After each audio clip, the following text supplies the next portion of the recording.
بسم اللہ الرحمن الرحیم۔ السلام علیکم دوستو، اچھی اسلامک ویڈیوز کے لیے ہمارے چینل کو لازمی طور پہ سبسکرائب کر دیں۔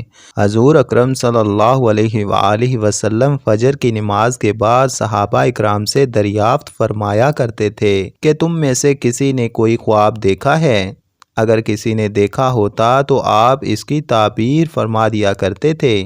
چنانچہ ایک مرتبہ جب آپ صلی اللہ علیہ وآلہ وسلم نے صحابہ اکرام سے دریافت فرمایا اور کسی نے بھی خواب کا تذکرہ نہ کیا تو حضور اکرم صلی اللہ علیہ وآلہ وسلم نے ارشاد فرمایا کہ آج میں نے ایک خواب دیکھا ہے کہ دو آدمی میرے پاس آئے جو میرا ہاتھ پکڑ کر مجھے ایک مقدس سرزمین کی طرف لے چلے۔ کیا دیکھتا ہوں کہ ایک شخص وہاں بیٹھا ہوا ہے اور دوسرا ہاتھ میں زنبور لیے ہوئے کھڑے کھڑے اس بیٹھے ہوئے شخص کے کلے چیر رہا ہے، اور جب ایک کا کلہ گدی تک چر جاتا تو دوسرے کلے کے ساتھ بھی یہی معاملہ کرتا ہے۔ اتنی دیر میں اس کا پہلا کلہ درست ہو جاتا ہے، مگر وہ شخص اس کے ساتھ یہی عمل کرتا ہے۔ یہ دیکھ کر میں نے دریافت کیا کہ آخر یہ کیا بات ہے؟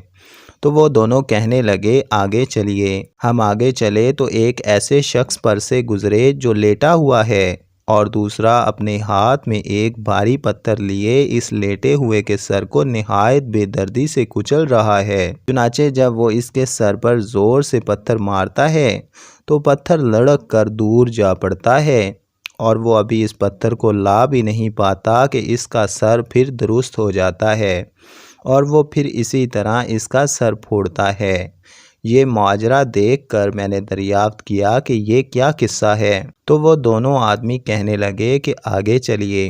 جب آگے چل کر ہم ایسے غار پر پہنچے جو اندر سے کشادہ تھا اور اوپر سے جس میں آگ دہک رہی تھی، اور بہت سے مرد و عورت اس میں پڑے تھے۔ جب آگ کے شعلے بلند ہوتے تھے تو وہ سب اوپر اٹھتے اور نکلنے کے قریب ہو جاتے تھے، اور جب آگ بیٹھتی تو اس کے ساتھ نیچے چلے جاتے تھے۔ یہ دیکھ کر میں نے معلوم کیا کہ یہ کیا معاملہ ہے، تو وہ دونوں کہنے لگے آگے چلیے۔ آگے چل کر ہم نے دیکھا کہ ایک خون کی نہر میں ایک شخص کھڑا ہے اور دوسرا شخص نہر کے کنارے پر کھڑا ہے جس کے سامنے بہت سے پتھر پڑے ہیں۔ جس وقت اندر والا نہر کے کنارے کی طرف آتا ہے اور نکلنا چاہتا ہے تو کنارے والا اس زور سے اس کی طرف منہ پر پتھر مارتا ہے کہ وہ پھر اسی جگہ پہنچ جاتا ہے۔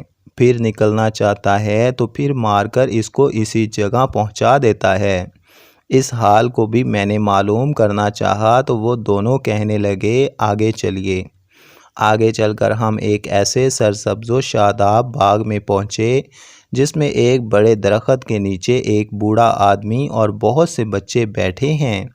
اسی درخت کے قریب ایک اور شخص بیٹھا ہوا ہے جس کے سامنے آگ جل رہی ہے جس کو وہ دھونک رہا ہے۔ پھر وہ دونوں مجھ کو ایک ایسے درخت پر چڑھا لے گئے جس کے درمیان ایک خوبصورت مکان تھا، تو وہ دونوں مجھے اس مکان میں لے گئے۔ اتنا عمدہ مکان میں نے کبھی نہیں دیکھا تھا، جس میں بہت سے بڑے، جوان اور بچے موجود تھے۔ باہر لا کر اس سے بھی اوپر لے گئے جہاں پہلے گھر سے بھی زیادہ عمدہ مکان تھا جس میں صرف بوڑھے اور جوان تھے۔ اب میں نے ان دونوں شخصوں سے کہا کہ تمام رات تم مجھے لیے پھرے ہو، آخر ان اسرار کی حقیقت سے بھی آگاہ کرو۔ جب انہوں نے بتایا کہ جس شخص کے کلے چیرے جا رہے تھے وہ جھوٹا ہے، جس کی جھوٹی باتیں دنیا میں مشہور ہو جاتی تھیں، قیامت تک وہ اسی سزا میں مبتلا رہے گا، اور جس کا سر پھوڑا جا رہا تھا ایسا شخص ہے جس کو اللہ تعالیٰ نے علم قرآن عطا فرمایا مگر رات کو غافل ہو کر سوتا رہتا